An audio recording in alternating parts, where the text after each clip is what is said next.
সকলের প্রতি শ্রদ্ধা ও ভালোবাসা। আশা করি সবাই ভালো আছেন এবং আমিও আপনাদের সাথে ভালো আছি। তো আজকে আমরা ৭ নাম্বার ক্লাসটি করব। আমরা এক, এক করে ৬ পর্যন্ত ক্লাস করেছি এবং ক্লাসের চর্চাও করেছি। আমি আশা করি যে আপনারা কিছুটা ভালো করছেন, ঠিক আছে? কোরিয়ানদের সাথে কথা বলছেন এবং কোরিয়ান গ্রামারগুলো বুঝতে পারতেছেন, ঠিক আছে? তো আজকে আমরা ৭ নাম্বার ক্লাসটি করব। ওই ক্লাসে আমরা দেখব একটি গুরুত্বপূর্ণ ব্যাকরণ আছে।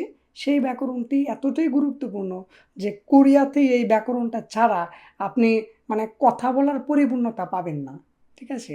তো আপনি আমার সাথে ক্লাসটি করুন। আমি কথা দিলাম আপনি একটি গুরুত্বপূর্ণ জিনিস আজকে শিখবেন, ঠিক আছে? তো দেখেন এখানে বোর্ডে লেখা আছে আসো, অসো, হেসো। এটি খুব গুরুত্বপূর্ণ একটি ব্যাকরণ। আমি আবারও বলছি কেন গুরুত্বপূর্ণ আপনি আমার সাথে ক্লাসটা করলে বুঝতে পারবেন, ঠিক আছে? ওকে।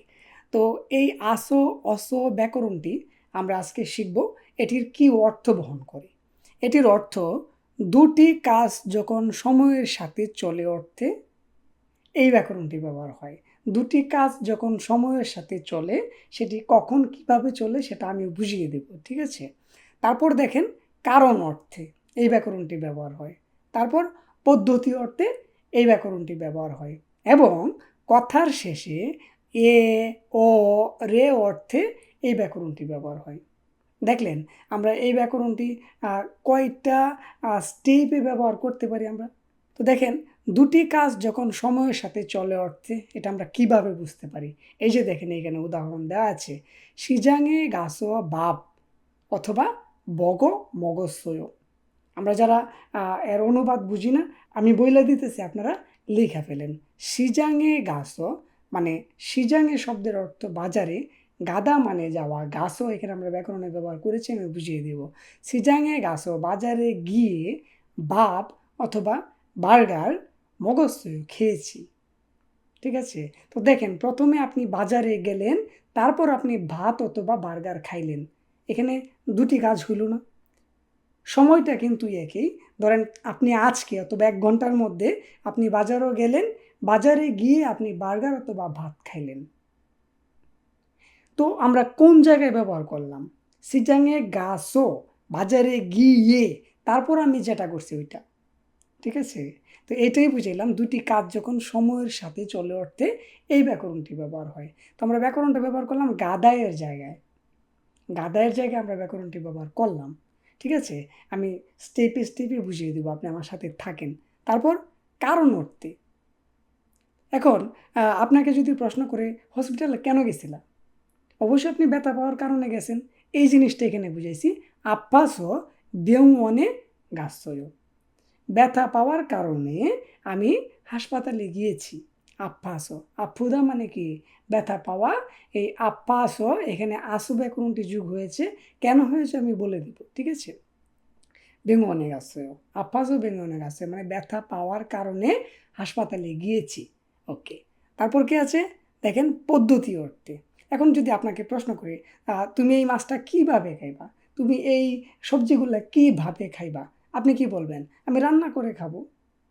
আমি ধুয়ে রান্না করে তারপর অথবা সিদ্ধ করে এই যে পদ্ধতিগুলো আপনি বলবেন সেই অর্থে এই ব্যাকরণটি ব্যবহার হবে, ঠিক আছে?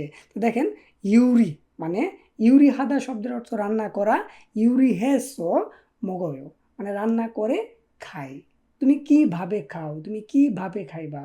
আমি রান্না করে খাই, আমি রান্না করে খাবো, ঠিক আছে? এই পদ্ধতি রান্না করার একটা পদ্ধতি এটাই এখানে বুঝাইলাম, ঠিক আছে? তো আমরা ব্যাকরণের অর্থ শিখলাম, আমরা উদাহরণও দেখলাম। এখন আমরা এখানে কিছু শব্দার্থ দেখব। তারপরে এই শব্দার্থগুলা দিয়ে আমরা কিভাবে ব্যাকরণের ব্যবহার করব সেগুলা দেখব, ঠিক আছে? ওকে। তো প্রথমে আমরা শব্দার্থগুলো একবার একটু পড়ি।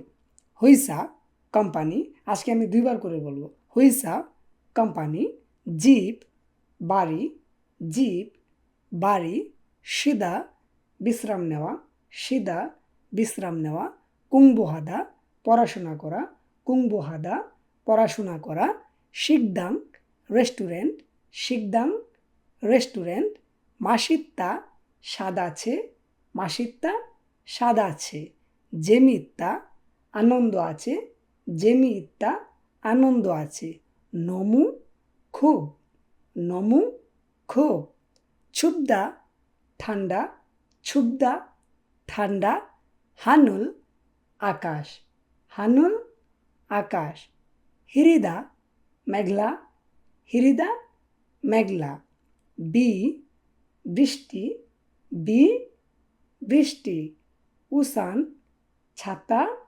উসান ছাতা, সাদা সস্তা, সাদা সস্তা, ফিওনাদা সুবিধাজনক, ফিওনাদা সুবিধাজনক, ফিগুনাদা ক্লান্ত, ফিগুনাদা ক্লান্ত, মুসবদা ভয়াবহ, মুসবদা রিস্ক, ছাখাদা সৎ, ছাখাদা ভালো লোক, মিকিরবদা পিচ্ছিল, মিকিরবদা পিচ্ছিল, নুবদা উঁচু, নুবদা উঁচু। তো আজকে আমরা এই শব্দার্থগুলো খুব সুন্দর করে লিখে নিব, কেননা এগুলো খুব গুরুত্বপূর্ণ। ঠিক আছে, শব্দার্থগুলো শেখার পর, শব্দার্থগুলা প্র্যাকটিস করার পর আমরা যেটা করব, একটা নোট দেখব। এই যে দেখেন এই নোটটা এখানে আছে, আমরা এই নোটটা তো জানি, এটার সাথে আমরা পরিচিত, তবে এই ব্যাকরণগুলো একটু ভিন্ন। তো দেখেন কি লেখা আছে, আকার এবং ওকার থাকলে হবে আস, অকার ঋষিকার ঋষিকার এবং যত সব স্বরবর্ণ থাকবে তার জন্য হবে অস, এবং হাদা থাকলে সবসময় হ্যাস হবে। ঠিক আছে, এই নোটটা আমরা সুন্দর করে মনে রাখবো। ওকে, তো এখন চলে যাব আমরা ব্যাকরণের ব্যবহার কিভাবে করে একটি বাক্য তৈরি করতে পারি, এই জিনিসটা এখন দেখব। খুব মনোযোগ সহকারে দেখেন কিন্তু। আচ্ছা, তো দেখেন এখানে লেখা আছে হুইসায়ে গাছো ইর হাল কয়। হুইসায়ে বাংলাটা লিখে নেবেন, ঠিক আছে। হুইসায়ে গাছো ইর হাল কয়, কোম্পানিতে গিয়ে কাজ করব। এখন আমি বুঝাই যে দেখেন এখানে আমি কিভাবে ব্যাকরণের ব্যবহার করলাম। প্রথমে কোম্পানিতে যাবেন, তারপর কাজ করবেন। এই যে দেখেন দুটি কাজ যখন সময়ের সাথে চলে অর্থে, ঠিক আছে। হুইসায়ে গাছো ইর হাল কইয়, মানে এই ব্যাকরণটি আপনি এই ব্যাকরণের রুলস ফলো করার দরকার নাই, আপনি কিভাবে কথাটা প্রকাশ করবেন কোরিয়ানদের সাথে সেই জিনিসটা মাথায় রাখলেই হইল। ঠিক আছে, আপনি কখন ব্যাকরণের ব্যবহারটা করবেন এইটা বুঝতে পারলে হইল, তাহলে যথেষ্ট। ঠিক আছে, এত কঠিন করে ভাবার কোনো দরকার নাই। আপনি যেটা বুঝাইতে চাইতেছেন তার সাথে ব্যাকরণের ব্যবহার করে দেন, তাহলেই হবে। আপনি কোম্পানিতে গিয়ে কাজ করবেন, তো প্রথমে কোম্পানিতে যাবেন, তারপর কাজ করবেন। এই যে যাবেন, এই জায়গায় কথাটা শেষ হইল, সেই জায়গাতেই কিন্তু ব্যাকরণের ব্যবহারটা করতে হবে। কোম্পানিতে গিয়ে, এই যে দেখেন হুইসায়ে গাছো, গাদা মানে কি যাওয়া, দা বাদ দিলে থাকে গা, এই আকারের জন্য কি আসবে আসো। এই যে দেখেন গা যুগ আসো গাছো, গিয়ে, এই যে কথার শেষে এ, গিয়ে। ঠিক আছে, কোম্পানিতে গিয়ে কাজ করব, বুঝতে পারলাম। আচ্ছা, তারপর কি আছে, বিঘা ওয়াসো ওসান সাসয়। বিঘা মানে বৃষ্টি, ওয়াসো আসার কারণে, ওসান ছাতা, সাসয় কিনেছি। বিঘা ওয়াসো ওসান সাসয়ের অর্থ হলো বৃষ্টি আসার কারণে ছাতা কিনেছি। ঠিক আছে, তো দেখেন বৃষ্টি আসার কারণে তারপরে কিন্তু আপনি ছাতাটা কিনছেন। তো প্রথমে বৃষ্টি আসলো, এই কারণে আপনি ছাতা কিনছেন বিদায়, এই যে বৃষ্টি আসার কারণে, এই জায়গায় আপনাকে থামতে হবে, আর এই জায়গাতেই কিন্তু আপনাকে ব্যাকরণের ব্যবহারটা করতে হবে। তো দেখেন ওদা মানে কি আসা, ওয়াসো আসার কারণে। ঠিক আছে, কারণ এই ব্যাকরণটা কারণ অর্থে ব্যবহার হয়। তো দেখেন আমরা ও দা, দা বাদ দিলে থাকে ও, এই ওকারের জন্য কি আসবে আসো, ও যুগ আসো ওয়াসো আসার কারণে। আমরা এইভাবে প্র্যাকটিস করব, ঠিক আছে, লিখি লিখি। মগসো খাওয়ার কারণে, গাছও যাওয়ার কারণে, শিওসো বিশ্রাম নেওয়ার কারণে, বয়াসো দেখার কারণে, যাসো ঘুমানোর কারণে। ঠিক আছে, এইভাবে আমরা যত প্র্যাকটিস করব এই ব্যাকরণগুলো আমাদের ততই আয়ত্তে চলে আসবে। ঠিক আছে, তো আমরা কি শিখলাম, বিঘা ওয়াসো ওসান সাসুয় মানে কি বৃষ্টি আসার কারণে ছাতা কিনেছি। তো এটা যদি বুঝতে পারি, তারপর পরের স্টেপে যাই, দেখি এখানে কি আছে। তো দেখেন এখানে আছে, দেখেন মাসি স স শিকদাং এস মগল কয়। স্বাদ লাগে বিধায় অথবা স্বাদ লাগার কারণে রেস্টুরেন্টে খাবো। ঠিক আছে, তুমি কেন এই রেস্টুরেন্টে সবসময় খাও, আজকেও কেন খাইবা? আরে ভাই স্বাদ লাগার কারণেই তো আমি খাই, স্বাদ লাগার কারণে আমি এই রেস্টুরেন্টে খাবো, এই কথাটাই এখানে বোঝানো হয়েছে। বুঝতে পারলাম। তো দেখেন মাস ইত্তা মানে স্বাদ আছে, এই দা বাদ দিলে থাকে কি মাস ইত। ঠিক আছে? মাস ঈদ যখন আমরা সিঙ্গেল বলবো তখন মাস ঈদ, আর যখন সেটাকে আমরা বাক্যতে উচ্চারণ করব তখন হবে মাস ইস।